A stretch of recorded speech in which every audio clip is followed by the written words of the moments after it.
Against this right back, Charlie's definitely.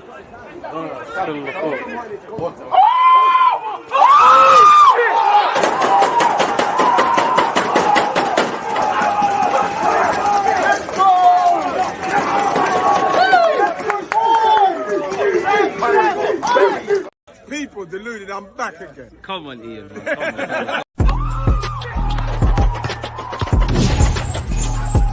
Come on.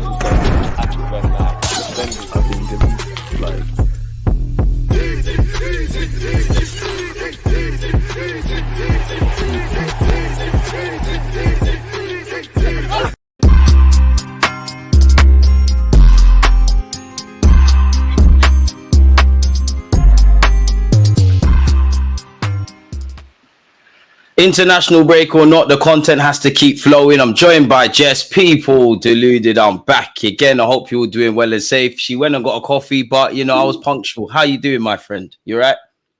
Yeah, I was still punctual. I was still on time. I'm just listening. You do it to me, so I'm making sure any opportunity I get, I'm taking my opportunities, darling. I can't lie to you. So yeah, where do we start with this? Because obviously it's the international break. I personally feel it's been a bit of panic with Arsenal fans in August. We're not going to win the league. We are going to win the league. We shouldn't panic. We should panic. I want to start with the Brighton game, or better yet, what have you made of the 3 games in August with an emphasis on the Brighton game, Jess? I think we've looked good in spells and not so great in spells. I think expand on that. I think there's each of the games there's a period of time where we lose control of the game, and I usually boil it down to the midfield not being able to control a game. I also think that I think the midfield is an area that probably needs to be looked at. I think defensively, we've been lucky at times that Raya has been really good. I think we have to be honest with that. I think he bailed us out. Yeah. Yeah. In the Wolves game, he had one good save that could have ended up being an equalizer for them. There was also, we know about the Aston Villa game. He was definitely our man of the match. And then even against Brighton, he saved us a couple of times. So I think you have to look at the defense and are they as locked in as they were last season? Can they be a little bit sharper? They've looked a little bit like they're easing their way into the season. The one thing I will say that's looked really good early on is the Kai and Saka together. I think that's the one takeaway from the first 3 games where I'm like, besides Raya, those 2 players are locked in. Now we know what their limitations are, especially Kai Havertz. So he is still going to miss those chances. But I think, Kai has 2 goals and 1 assist, and Saka has 1 goal and 3 assists or something like that. They're working together really well. So I think they're probably the highlight of the first 3 games. But I feel like I'd be lying if I didn't feel like there are some concerns. But that's just me. What are the concerns? That midfield is rank. That midfield is rank. I don't know what to tell you. And you know it. I don't even know why you're trying to play me out. I'm not trying to listen. We're here. You're a guest on the platform. I say all of these things or say something slightly different, but we want to hear your voice. Again, let's focus on midfield because let's start with Declan Rice. Now, before we get into him being suspended in the North London derby, what have you made of him since he's come back from the Euros? You mean just coming back from the Euros? Well, whatever your thoughts up until this point, where we find ourselves on Declan Rice. Yeah, because he's been a topic of conversation, much less Saturday's result. I think, I think Declan he played so much football for us last season. He played a lot, for England as well. And I think, he barely had a preseason, and then he started all 3 games for us, which I'm pretty sure if, Mikel Arteta asks you if you're ready to go, every player is going to say, yes, of course I'm ready to go. Do I feel like, and this is me projecting, just looking from the outside of what a player is looking like and then making an educated guess on what's going on. I could be completely wrong, but I think Declan is in desperate need of a break mentally and physically. I think he needs I think he's somebody that probably needed to be able to come into the team after the international break. Now, people, oh, well, we can't win without him, or you have to start your best team and all of that. And I'm like, but I mean, I feel like that's where the conversation of like, do we have enough depth? You know, does Arteta use the squad enough? Because I just don't feel like he's looked like his sparkling best, and him getting sent off, I think, is very unfortunate. But that those lunging tackles that he's doing early on in the season, I just can't help but feel like he's overcompensating a little bit. You know, he has what, 3 yellow cards, you know, already this season, one of which ended up being a red card in the end, you know, because he accumulated 2 in one game. And I'm just looking at a player where I'm like, he just looks a little bit off, you know, and I just wish like Rodri is getting the opportunity for Manchester City to come in after this international break. It would be nice to be able to do that with Holden as well. players, but we can never do that. We have to have Odegaard, Rice, and Saka at every single moment, and Saliba, or else we just cannot function. And I think that hurts us in the end. You know, I'm not blaming Arteta for the red, but I do think in each game he's looked like he's overcompensating. Just, what do you think? I think you're bang on the money, man. If I'm completely honest with you, I think the midfield in our last 3 games, not so much Wolves, I don't feel, but definitely Aston Villa and to a slight degree in Brighton, there's more to come from them. Like, I actually feel Partey's been the best of the 3, and I think Partey off the ball, he's showing he's physically falling off, and there's, you know, a bit like what you're saying, there's some moments that are better than others. I guess Declan Rice is struggling a bit mentally, as you said, with the football. For me, it's the physicality. You know, against Aston Villa, rings were getting ran around him. I thought he was all right against Brighton. I don't really think he did anything of significance. Of course, the red card is neither here nor there. Personally, I think it's harsh, but you play with fire, you get burnt, and you apply an Arsenal tax. Odegaard should have 2 and 2 for me. He should have got an assist for Saka, to be fair. But I think the midfield, and me and you off the back of last season, if we assume that we didn't sell anyone or kept anyone and we had the same squad from last year, there's a case to be made for 2 central midfielders, a winger and a striker anyways. And I don't know how you feel, but it feels like in the market, obviously our net spend is positive. It feels like we've gone 10 steps forward and then 10 steps back. So we're kind of essentially in the same spot that we was in. You know, you see Mikel Merino's freak injury, Declan Rice's suspension. At the end of the day, we're down to our bare bones. Now, Mikel Arteta and Edu, I'm sure they try to do things in the transfer market. But as much as it's about how good you are at your best, it's also about how you are at your worst. So you lot have told me that if worse comes to worse, and Rice and Merino and all these guys are not available, we've got enough. And I must admit, I'm not convinced with our midfield. You know, we need to find a long-term option for both Jorginho and Partey. Jorginho's probably going to have to play more than he needs to. We're going to get into that scenario now where there's 2 games a week, 3 games in 10 days. And I guess every Arsenal fan is asking, and I guess it's the perfect time to drop the question. Like, it's a couple of weeks away, but how do you look at our midfield in the North London derby? Because a part of me wants to see Kai Havertz there. A part of me wants to play Partey and Jorginho, even though I'm not necessarily convinced. Some would say throw Ethan in the mix. Where are you at? I just feel like we need to prioritize balance in relationships over anything at this stage. I feel like Arteta usually just goes, I'm going to go with my best players on paper. And I feel like, yeah, that's cool, but they don't work together. It just doesn't work. And so for the midfield, I'm like, how can we get as close to a balanced midfield as possible? It's unfortunate at this stage that we're talking about the next man up at left center mid is probably a 17-year-old. But at this stage, I feel like he almost is probably the best option from a balance perspective. But can you throw a 17-year-old into a North London derby at this stage? You know, does Arteta have the balls to do it? Probably not. Is it something I'd like to see him maybe do? Let me put it this way. I know what Kai, Odegaard, and Partey kind of looks like. Don't think that midfield is going to function. Don't think it's going to give us what we need. You reckon? You reckon Kai? Because we know Kai in terms of build-up plays in there, but he's going to muck in. He's going to be good off the ball. Of course, you're going to probably need, we'll get onto him, but Sterling or Trossard.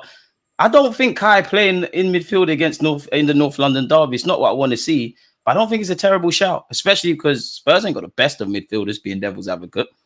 I mean, we haven't, doesn't matter. We've played against midfields that aren't great with Kai in midfield, and it hasn't worked. You know, Fulham was running past us last season. I personally, I feel like we should be beyond Kai in midfield, but we're having to revert right back to it. And equally, I don't want to lose our best number 9 ahead of a really important game. I feel like that's another part that's never really thought about is, okay, so if Kai's not playing up front anymore, who are we relying upon? And But we he's know still running behind. Who?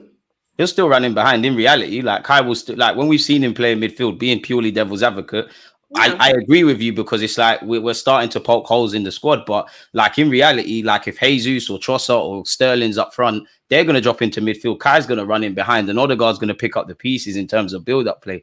I don't want to see it, but I don't think it's as bad as people are making out purely to just get away with it for a game. I don't want to see it. As you said, we should not be in this scenario, but I don't think it's as bad as people make out. I must admit. I think, yeah, especially when I feel like Arteta is going to start with Martinelli on the left. It's just, you have an imbalanced left-hand side again. I would love to see the statistics on how many times Kai Havertz and Martinelli pass the ball to each other, because I guarantee it's probably count on one hand. It's probably like one time, seriously. So, yeah, I think personally I'd like to see Mikel do something a little bit different, trust the squad a little bit more. I feel like by virtue of moving Fabio Vieira and Emil on, you've basically said that you trust, Ethan. But sorry, I know the dogs are making so much noise. Nah, it's all right, man. He's agreeing with your points. But yeah, I think what I expect to happen is Kai to drop into midfield and Jesus will play up front.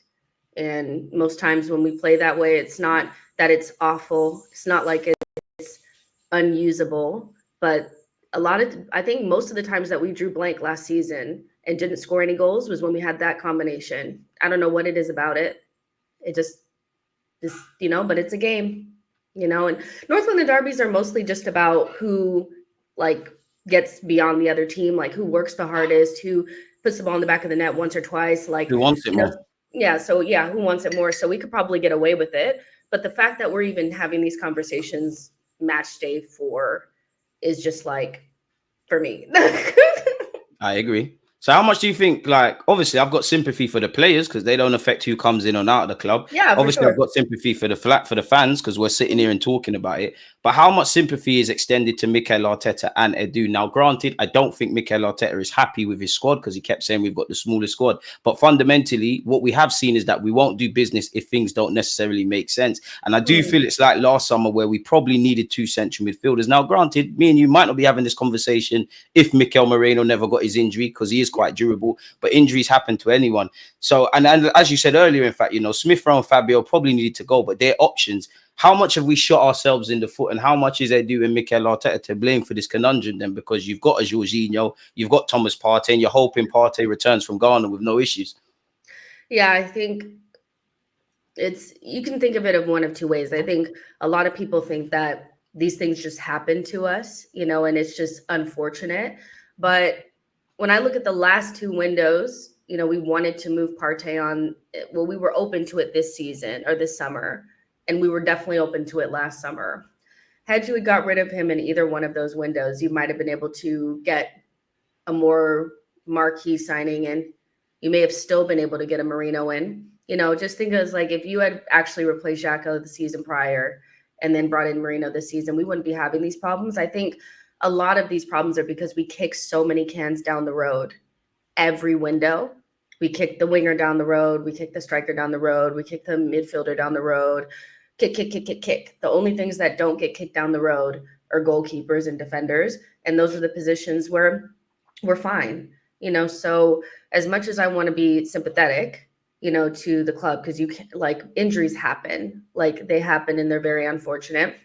But the fact that Merino gets injured and, Rice gets a red, and now it's okay, can we even put out a normal midfield? I think you're hoping Elneny was still here, to be honest. Yeah, I feel like that's more about poor squad planning. We have 1-8 in the team, and that's Merino. We are putting one of our best, probably our best DM at 8. If he can't play there, we're taking our best 9 and putting him in the 8. He's not going to trust the 17-year-old.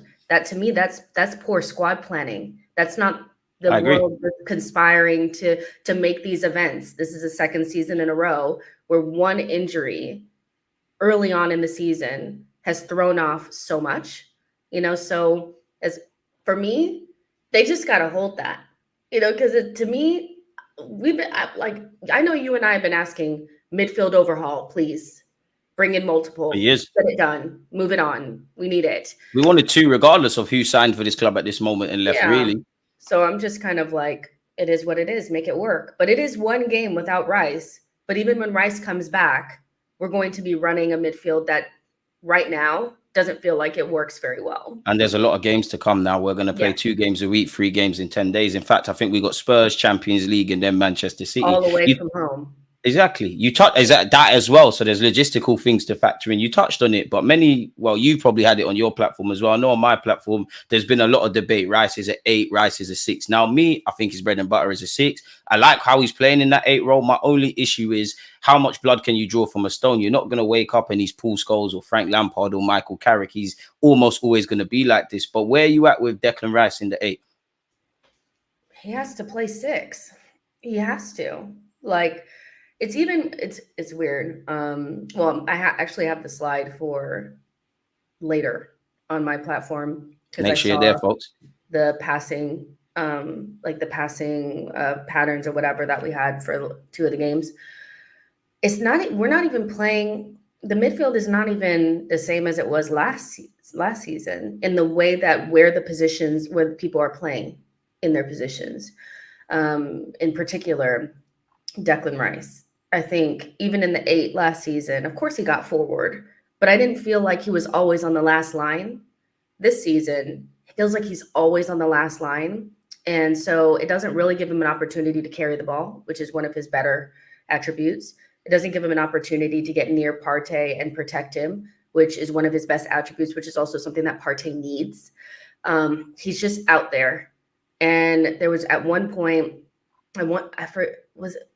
it might have been against Brighton. I saw both Rice and Trossard making the exact same run towards the exact same ball. Nobody was making the angle. Both of them are just running into the same space in behind. And I'm just thinking to myself, this just doesn't work. It just doesn't, and I think anybody with half a brain can kind of see that. But Arteta likes to persist with things that I think in his brain could work. But I hate Rice in the 8 right now in the way that it's being played.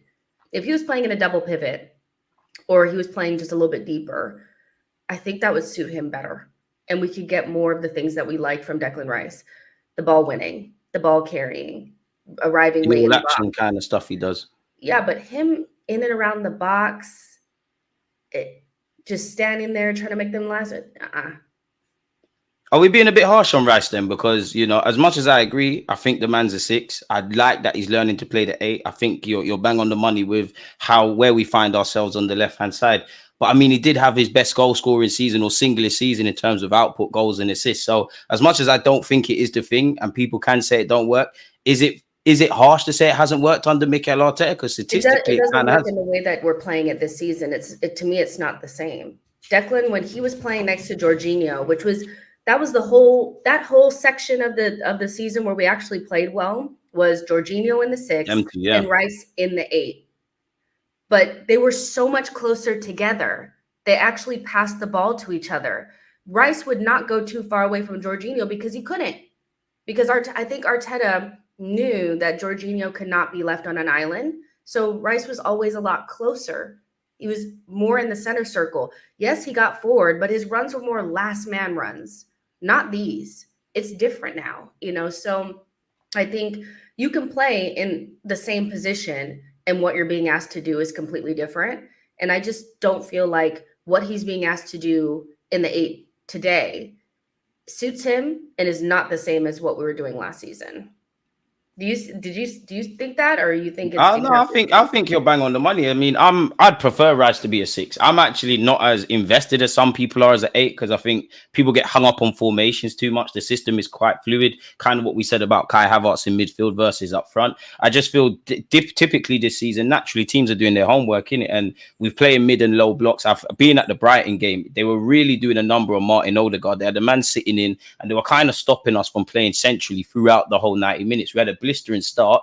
And I just think it comes back to the midfield. Like they say, defense wins titles. We've got some fantastic depth. That's probably the best depth we've got. We hope Kai Havertz can, continue doing what he's doing in Saka. But if they don't, we're in issues. The midfield is the problems, because obviously Mikel Merino at some point he's going to be back, but it just feels like kind of what you're saying. One injury, we're back to square one. We're kind of back to what we were saying last season, really. Last season, we were saying, thank God Declan Rice is available because there's no Partey. Now there's big questions. If you go with Partey and Havertz, you know exactly what comes with it. I agree with what you said in that Declan Rice and Jorginho, for me, they work a lot better than Jorginho and Partey. And I'm just happy I'm not Mikel Arteta. You've got shouts of Ethan in midfield. You've got shouts of Trossard. You've even got shouts of Odegaard moving over there. And it's kind of what you said in relation to poor squad planning. Mikel Arteta, you're paid to find solutions. You're too smart of a man not to have sat there in August, or better yet, when the window closed, and thought, this is my plan A, my plan B, my plan C, to the point where I'm even thinking, could you do a left field choice, like put Timber in midfield? Like being at the Brighton game, when we was down to 10 men, Benjamin White's in midfield. So we're going to have to find some solutions, if I'm completely honest with you. And really, I am getting a bit peed off that it feels like year in, year out, we're saying the same things. Like, we'll get onto the transfer window, but I feel it is a mixed bag. I can't really get onto the club because you brought in Sterling. It might not be what I wanted, but I wanted a versatile attacker. You got a central midfielder, you got California, you got a keeper, right? But it just feels like a sideward step. And I don't feel we've got stronger squad depth. I don't think we've got 16 to 17 players. I'm sure you've seen that graphic doing the rounds on social media, that including pre-season, if we go all the way in all the competitions, we've got around 70 games. Is our squad that sustainable? And now you're betting on Tomiyasu not being injured. I mean, on Partey not being injured. You've got Tomiyasu, Jesus, and obviously a lot of people missing already. So life is coming at us very fast, man. In which I wanted to ask you, because I saw one of your tweets about us finishing third. Let us know about that, because many people say it's between Liverpool and City as well for this title. Yeah, I feel like the only reason you'd be triggered by that is if I'm probably saying something that you don't want to hear. I think with City look like City. This whole idea that City are just going to become ass overnight is very unlikely. And I think it's statistically most likely that the team that won last season will probably win it again, especially if the other teams have not done anything really to close the gap. Need them to lose games. Yeah, I think, just speaking about City in isolation right now, is they don't have to be perfect to win games. Pep just said after the international break, to aid your point, that the season starts now. So, boy. Yeah, they don't have to be perfect. They have a monster up front that scores loads of goals. So even if they're not playing at their tip-top best, they are getting away with it.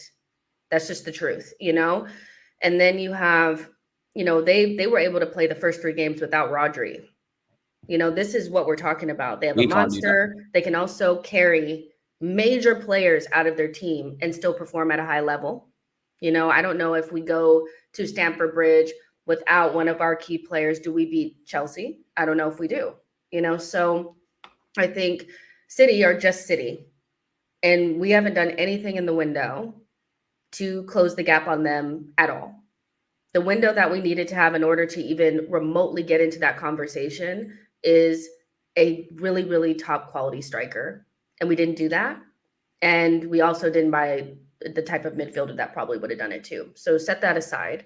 Liverpool, for me, are always a team that I feel like have the core group that's always going to keep them in the top 3 no matter what.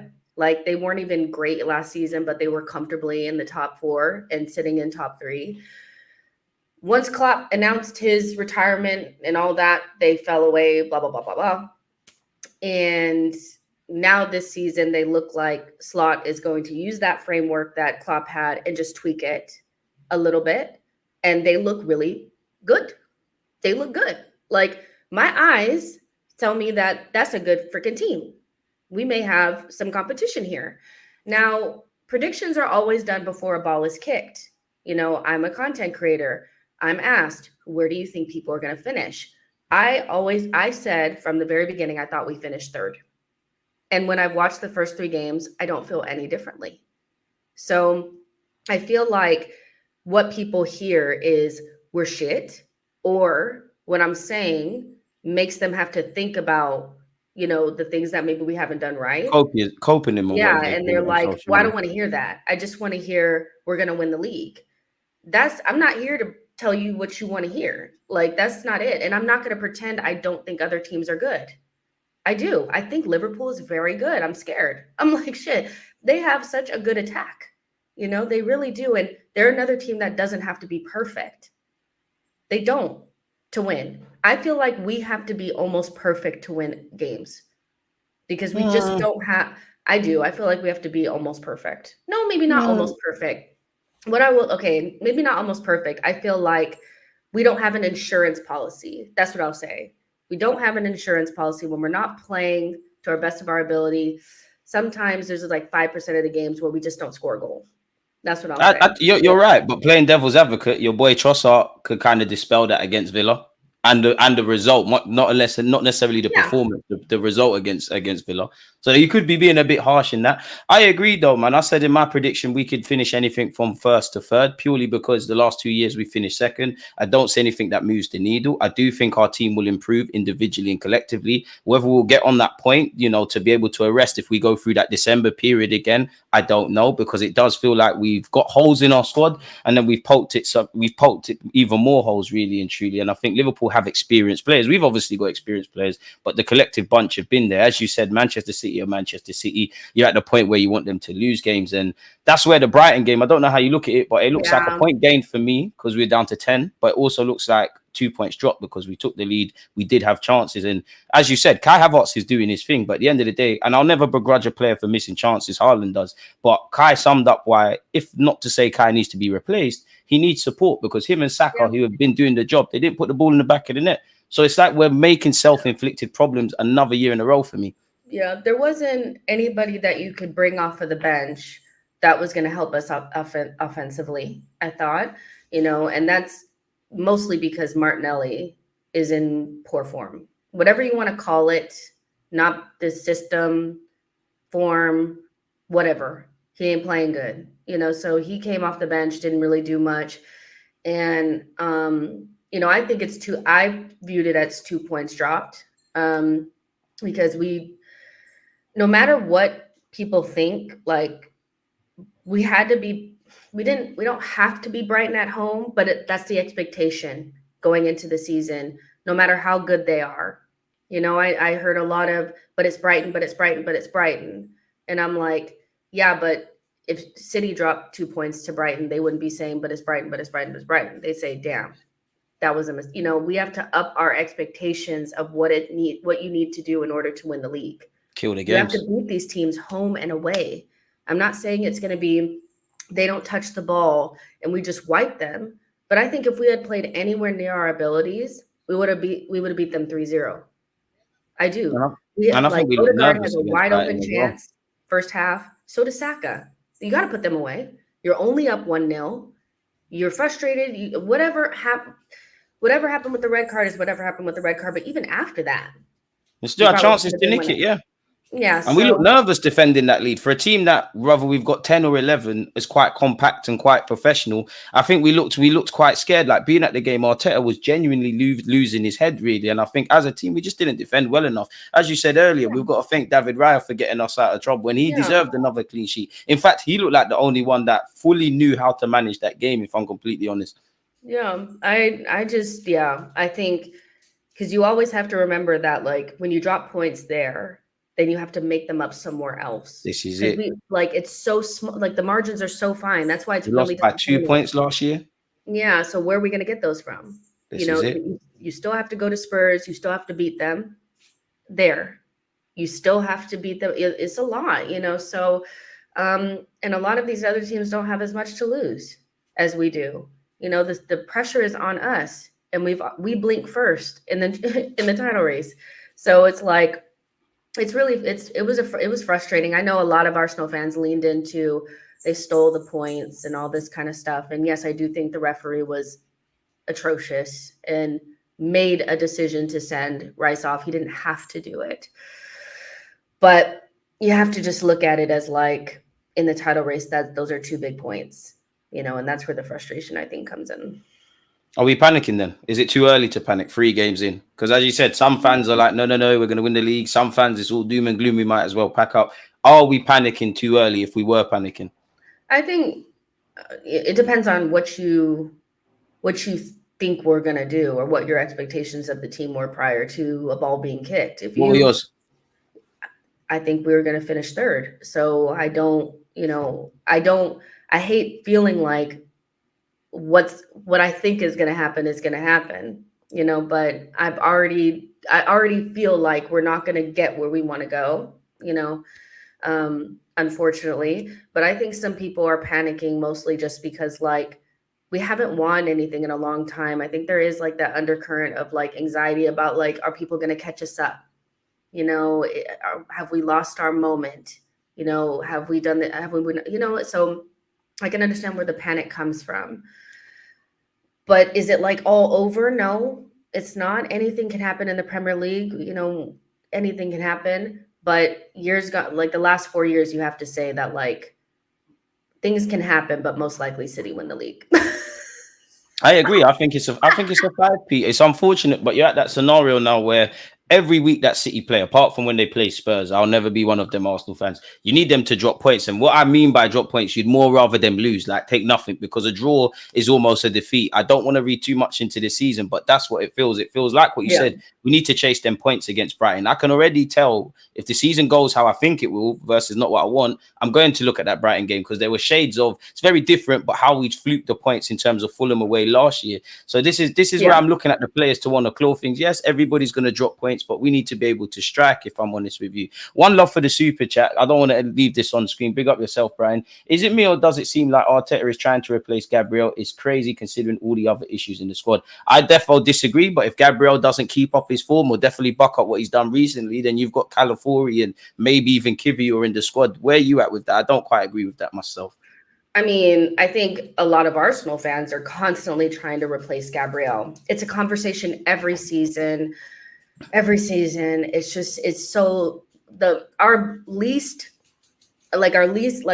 thing to worry about is our center back partnership. It's probably been our best and most consistent thing for the last 3 years. Amen. So I don't see. Just the other day, it was Kivior and Rob Holding. Come a long way. If that becomes something that Arteta wants to do or starts to, I would be really frustrated with that because I'd be like, you need to focus on balancing your left-hand side and getting that going. You need to focus on making sure your midfield actually works before you start trying to change the center back partnership. Now, Calafiori, I do feel like, I would love to get your opinion on this. I know that it's like he needs to be eased in, but I still am kind of like, I love Timber. I got a Timber kit. I love Timber down. But do we need to continue to the inversion nonsense? Like, what are we getting from it? That's harsh. I'm cool with both. You know what? I'm cool personally, to answer your question. I'm cool with both. Of course, Calafiori, he's a new signing. I have been impressed with his cameos in the minutes he's played. Like, I know earlier we said basically David Raya, Kai Havertz and Saka, they're really the guys that have been doing their thing. I think in the minutes Calafiori's played, he's shown me shithousery, he's shown me intention. I'm all for it. And he's a natural left footer on that side. I'm happy with both. If Calafiori plays great, and I think Timber's in front of him, I don't mind Timber because there's been a couple of times, not so much against Brighton.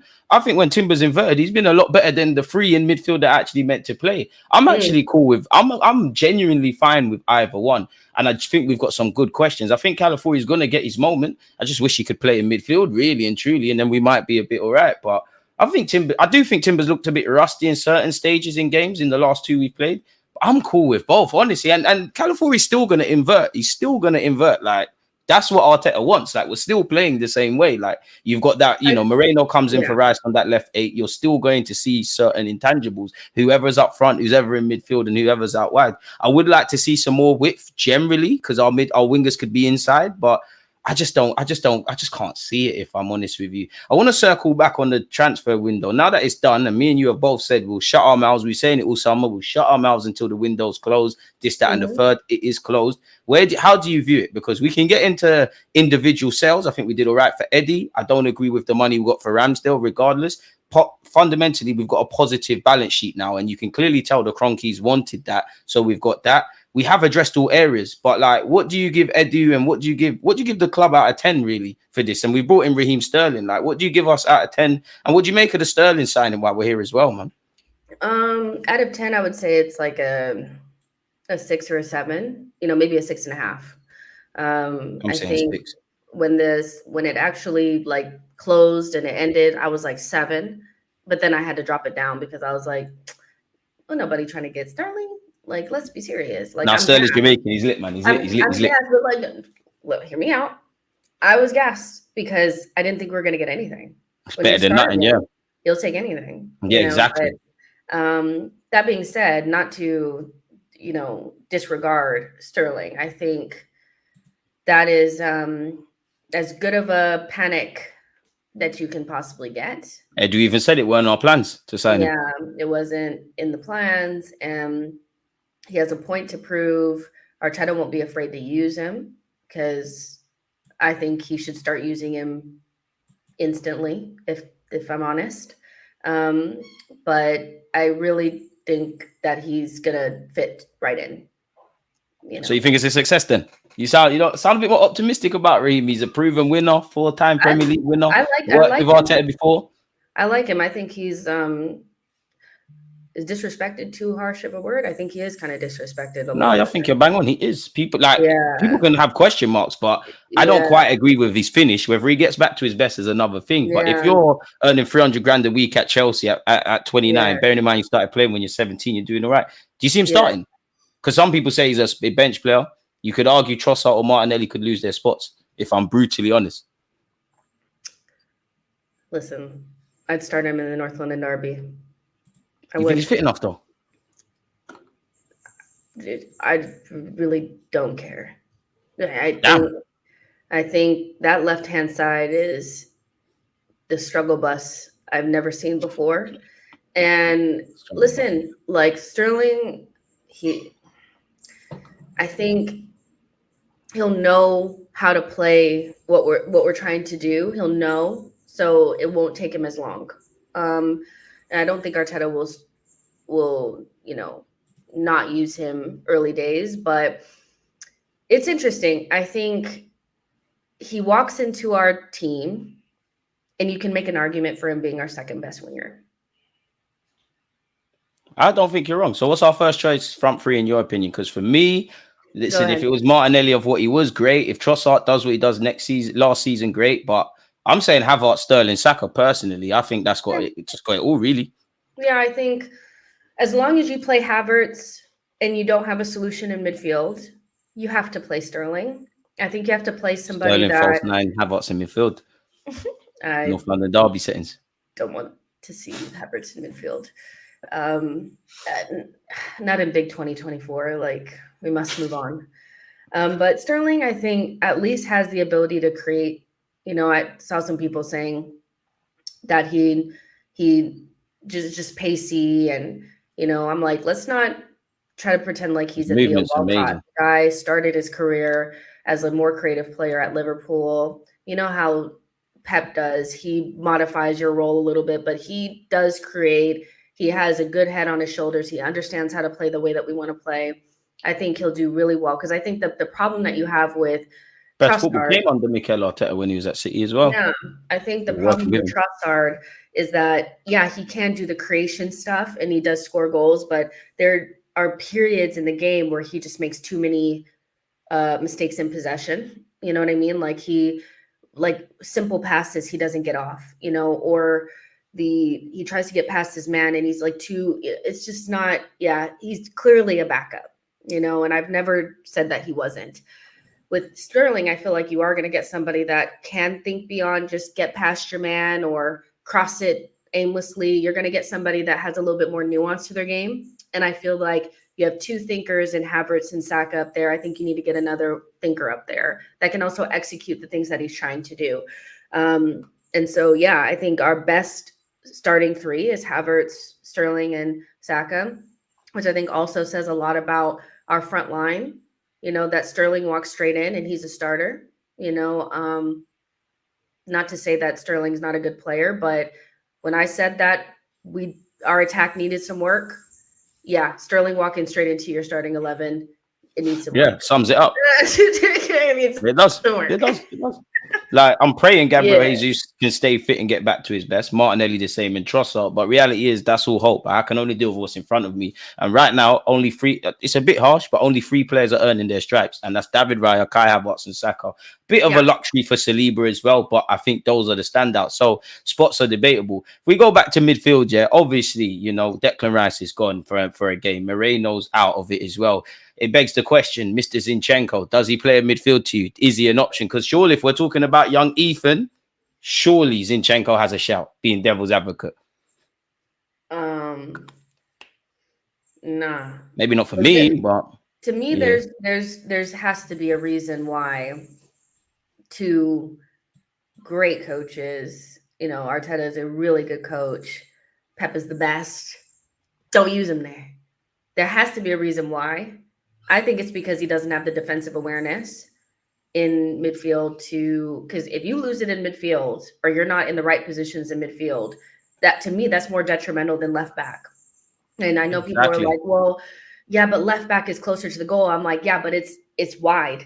In midfield, you're right down the gut. If he loses the ball or is not in the right position in midfield, his awareness is not there, they have a clear route to our goal.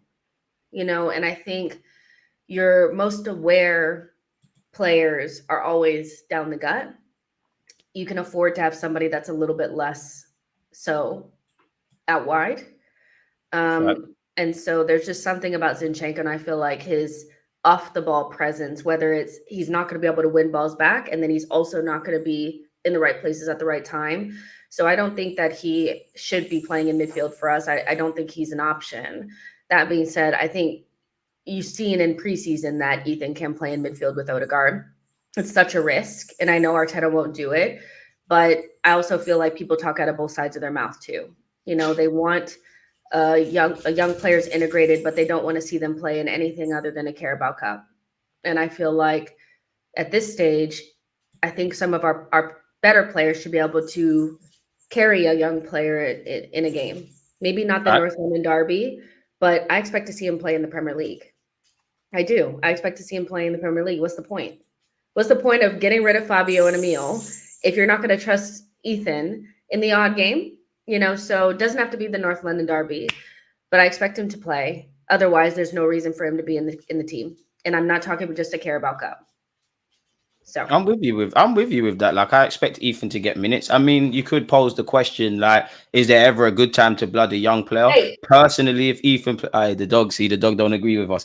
Personally, I don't think Ethan should be playing in the North London derby from the start. I think it's a big ox, but you could argue there's never a great time to play a young player. I think because it's a game of passion and emotions, I think physically he might struggle, but also because they're probably not expecting that, there could be a benefit. And like you said, ultimately, what we've done or not done in the transfer market, whoever is available, this is what we've got. This is what we've got to use. So it'll be interesting. I agree with you with Zinchenko wholeheartedly, like word for word, really and truly. I think if you're a liability at left back, you're going to go to sleep in the middle of the park. That is something Arteta is big on, what you do off the ball. And Zinchenko doesn't think like a thinker. As you said perfectly, you know, Arteta and Pep, they both worked with him. They're probably 2 of the managers that know Zinchenko the most. They've exclusively used him as a left back. Like, whenever Arteta is asked the question about playing him in midfield, he always says the first thing is he's playing as a fullback. So I think he accepts him for what he is, really and truly.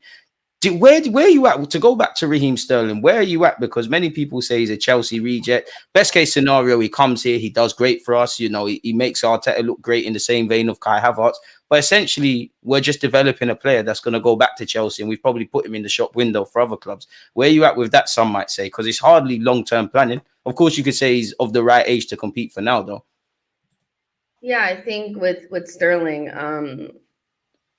my prediction, again, guys, predictions happen prior to anything happening. So for people that are like, how can you predict? Because that's how predictions work. I wouldn't be surprised if we bought him, to be honest. I wouldn't. You'd have to take a serious wage cut again.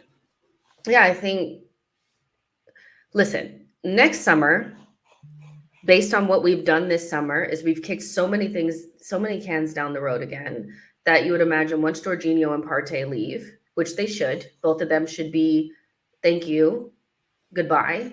You know, we should be bringing in another midfielder, and we still need a striker, you know? Always feels like next summer. That's the one where we do what we're doing, man. Yeah, but the easiest thing for Edu and Arteta to do would probably be to just buy Sterling if he can cover both wings, which he can, if they trust him, which they'll be able to. So for me, it's like, I feel like it's something that Arsenal would do, to bring him in long term. When do we rarely do loans just for the sake of it. Have they confirmed that he has the number 10 yet? 1 minute he's got some have said he's got the number 10. I think it's safe to assume he is, but yeah, I don't have a clue. So to me, I can see it, but like Nuances is saying, we're buying Sterling, it's lazy and predictable. To me, it is lazy and predictable, but it's something I can see them doing, because there's no way that they're going into next window getting a top quality winger, getting a striker, also getting a midfielder. Like because you just know Arsenal are just, one thing is gonna. Yeah, I could see that. I think they have no choice, man. I see, obviously a year is a long time and people could point towards the January market. We've been linked with Osman again. Do I see us signing a striker, a winger and a central midfielder? No, because I can't predict the future. But it does always feel like next summer is the pivotal one. The striker thing, I'm fairly confident we sign one next summer, just because you tried to get Sesko. That didn't happen. You could have got Tony. Didn't want him. Osman, it clearly seems like everybody stayed away from that because there was a lot of red tape around that. You have to get that. I agree with you. Partey and Jorginho both need to go, and you need to sign replacements. And really, next summer has to be, or even in Jan, if you can do it, it has to be the one where me and you are doing videos and we're not waffling about midfield. We're feeling the same way in midfield as we do defensively. So it's a bit of an issue. Did you see that we turned down a bid for Trossard? And if you did, should we have? Yeah, I think I love Trossard. I think he's he's great, backup. Had it been earlier in the window, I think you'd have to consider, I think earlier on in the window, for probably more than what they were offering, I think you have to consider it if you can get a good replacement. My issue with Arsenal is I never believe they're going to get a good replacement. I don't trust them, so I'd rather keep Trossard. But if I believe that they could have went out there and been able to secure an Adingra, secure Bakayoko, secure somebody that's younger that can play that, in those wide positions, then yeah, I would say you do consider it, because I think it's better to sell before it's obvious to sell. I don't think it's really obvious to sell Trossard. In a year or two, it will be. So sometimes you get opportunities where you can sell a little bit earlier, and you do. I think one of Trossard or Jesus should leave next summer. That's not my Brazilian brother. Big up Trossard. I don't know, man. I don't know, because I agree with you. Had we have got that offer in like the 2nd of July and we got this Nico Williams or whatever, you don't have another opportunity, in my opinion, to kind of make bank on the Trossard thing. Obviously, it would be idiotic to already have a depleted squad and let Trossard go where we can't do anything and make an even squad even weaker. But yeah, I like Trossard, because Trossard for me sums up a squad. He can start games and do well. He can come off the bench and do well. I know when people get to 29, 30, everyone's like, get rid. It was just the other day, apparently Trossard was in talks over a new deal. Now, I don't know how Trossard's viewing it, because he might feel there's not much I can do to be a regular starter. Like, it became clear that Martinelli had to be dropped for Trossard last year. But there was many a times where that December period, Martinelli's still playing. And you look at the minutes compared to Trossard's, that probably tells you who's first choice. I don't know if both should go, though. I think Gabriel Jesus, if you persist with these injuries, you're probably gone. We have seen some reports that we rejected offers for Zinchenko and Gabriel Jesus from Saudi. So I'm not too sure where we're at. One of them should go next summer, not both. One. Hopefully not Jesus, man. Brazil bias. I think you have to make room for a big signing up front. And unfortunately, the wages that Jesus is on and what he's offering us in terms of consistency doesn't add up. I think he's our second highest earner under Havertz. So it's like this season to me is do or die for Jesus. And even if you put him as a backup, it doesn't match the wages. And what is he bringing off of the bench? At least Trossard is bringing goals off of the bench. So, I think this is a big season for Gabriel Jesus. To be fair, Bayern Munich last year, to be fair to Gabriel Jesus. Yeah, for sure. Trossard's the one who scored, though. They linked up.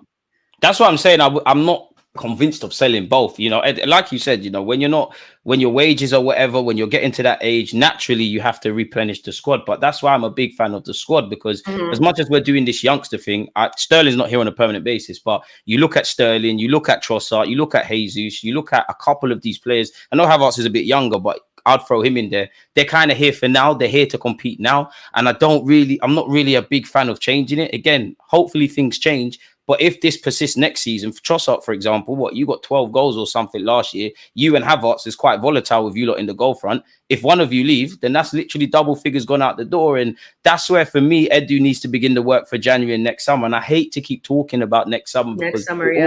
It always feels like that. Like you saw it yourself when May came and whatever was said.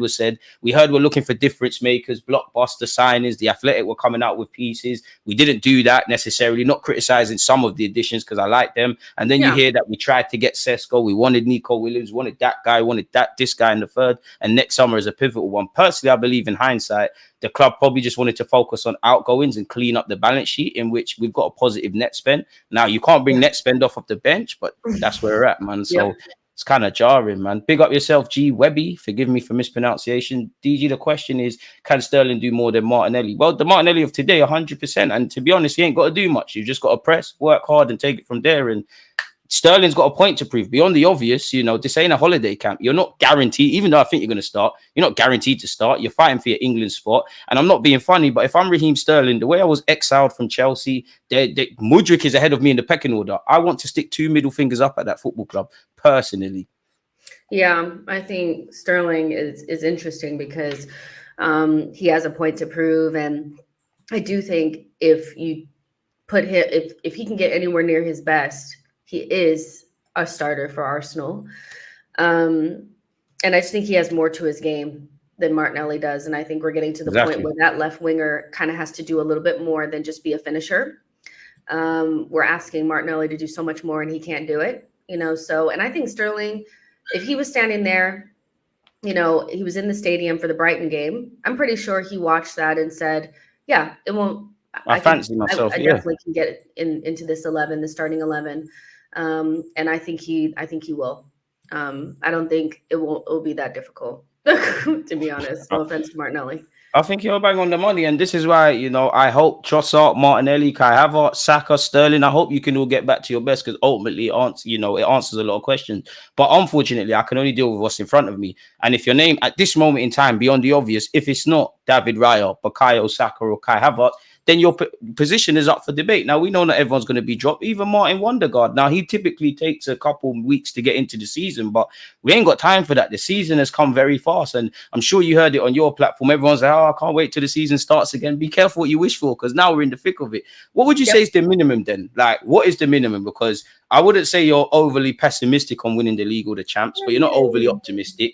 What's the worst case scenario? Like, what's the minimum Mikel Arteta can walk away with this season and kind of keep the Wolves off his back, as much as that could be said?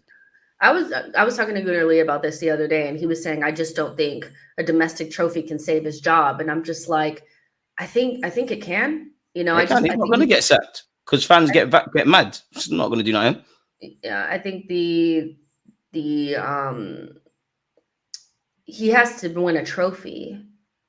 You know, I feel like that has to be the bare minimum. I feel like he's had 17 opportunities to win a trophy since he's been at Arsenal, and this is his 6th year as well. So I think it's time. We've had a team that could win a trophy for a couple of seasons now. And so I think the domestic competitions need to come into play here. And I think context is always key. I think when you start saying that he has to beat Pep to the league, which only three people have done in Pep's whole time, Conte, Jose Mourinho, and Klopp, those 3 times, that's it, in 3 different leagues. I think you're asking a lot. You know, I think we need to be in the title race. We need to be close if we don't win it, but we need to start winning trophies no matter what it is. I'm always very disappointed in our domestic campaigns. And then I think you have to look at the Champions League. Now, if you're worried about our depth, you if you're not worried about our depth, you should be, because looking at the way that the Champions League is set up, more games now as well. yeah, And if you right. don't finish in the top 8, you've got an extra Yeah. playoff game. Yeah, And it goes into January as well now. Yeah, and if you guys think, oh well, it's Brighton, Brighton, well, PSG and those guys are no walk in the park. You're scared of Brighton and you think it's okay to draw at home to Brighton, then wait until PSG comes to the Emirates. It's gonna be tough. I don't think you could go on. So yeah, I think getting further than we did last season in the Champions League, I think for sure a good run in the Champions League and a trophy, and I don't give a shit which one it is. Probably the FA Cup. That's the only one I'll speak with chest and say, you know what? No, that's I hear you. People don't rate the Carabao. I get this it. is the thing, though. But even if we did that, even if we won the FA Cup or the League Cup, a lot of people that are saying what we're saying right now, they will change the goalpost and say it's only that. In which I must admit, collectively for the club, because the fans want to win trophies. For Arsenal Football Club, I think they would like to win. I don't think they're dying to win. I think they're happy with the progress and this trajectory. I think they'll look at the fact of we've had 2 title challenges. We've obviously done, we were respectable in the champs. I don't think they're dying to get over the line, because you don't have the window we had. You don't scramble for goalkeepers on the last day of the season like we did. Yeah. Respectfully to Raheem Sterling, if he comes in, he's in addition to somebody else that's coming in as more of a long-term sort of guy at the club. Yeah. So I think the club will be cool. Realistically, Mikel Arteta is getting another contract. And how much would we really have to fall off? Because I always tell fans, don't assume because of the last 2 years that we've made progress, that success is linear. There is due to be, and I hope I'm wrong, sub-stagnation. But if we finish third, and it's not too much dissimilar in terms of points and there's been injuries, the club might say we're still ticking over. I don't think we're not dying to win stuff. I think the fans, I don't think the club are dying to win the Prem.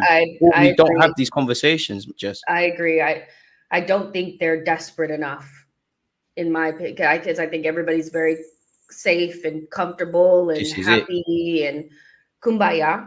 And I'm frustrated, as a fan, because I want to see us be desperate. I think if we were desperate to win, we would have brought in that striker. We would have brought in that winger. Basically, the window that they said we were going to have the day after we lost to Aston Villa, that's the window we would have had, but we didn't have it. And so I don't think they're desperate to do anything. Now, for people that are like, well, what will a domestic trophy change?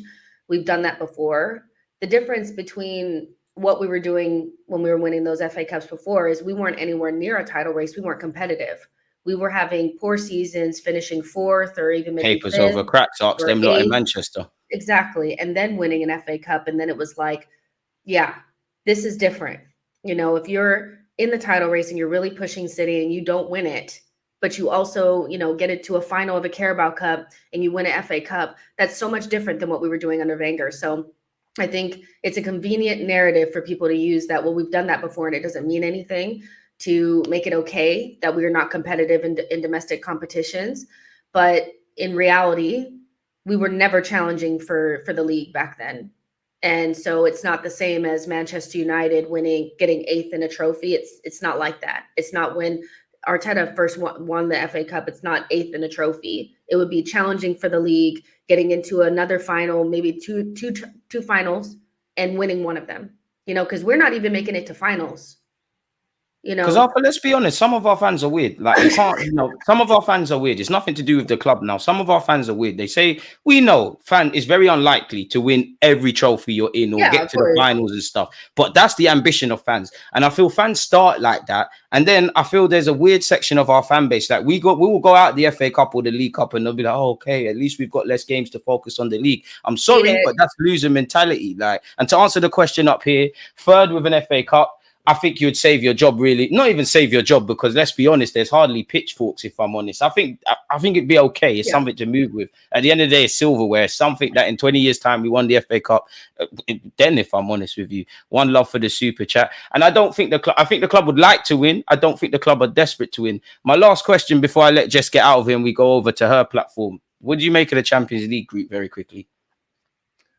Or league, that teams we've drawn, better yet, because it's changed. The Champions League that we're in. That shit is hard, man. Like, I think on paper, it's always, first of all, the schedule is grueling as it is. The away fixtures that we have are tough. I think we have to go to Italy twice. Atalanta and Inter, yeah. Yeah, so it's not easy. And you're going up against, I think, player for player, a lot of these teams we can go player for player against. I think PSG is probably the one team that I look at and I'm like, they might have more talent than we do. But Cola's in great form as well. Yeah, but what I think about is Arteta going up against, Inzaghi. Arteta going up Even against Gasperini, Atalanta, that's not an easy game. Yeah, exactly. That as I feel like where Arteta, I think in Champions League, we have a talent deficiency in some ways. We don't have X factor. But I also think Arteta struggles in European competition. I think it's okay to say that at this stage. He does. Europa League and Champions League. I think the Champs is the one time I've looked at him and said, you've done all right last year, really. Because in the Europa, we was embarrassing, let's be honest. Exactly. So I think that's where I'm more concerned is, does he have enough tools in his arsenal to out-tactic some of these really experienced managers that Gasperini's won the Europa League last season. Oh, the player's going to show the experience as well after the first trial year. Inzaghi final, of the Champions League 2 seasons ago. Luis Enrique, he's serious. Luis Enrique is a really good coach too. So I think we might. I think it'll be more difficult than what Arsenal fans think, but it's always more difficult than what Arsenal fans think because we think we're in the Premier League, we're the second best team in the league, so that means that we're better than everybody else because all these other leagues are trash. It's not how the world works. Watch other leagues; these teams are not shit. I worry about the Vitinha, João Neves, Zaire Emery midfield. Oh, we got a trip to Portugal coming up. When was the last time we won over there? The last 2 trips ain't been nice. Yeah. So I think it's going to be really, really tough. That doesn't mean that we're not going to win a game, but I think it's going to be really, really tough. I mean, everybody wanted the season to come back. Now we have it, man. Jess, it's been a pleasure. Let people know where we can find you as well as we're going straight after this, people.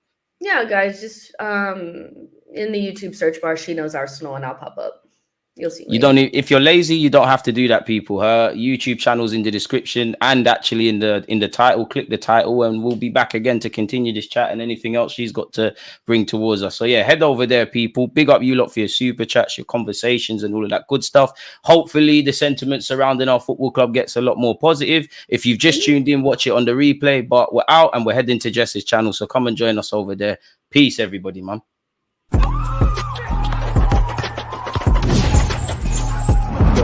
You always just go active red light. I think it's like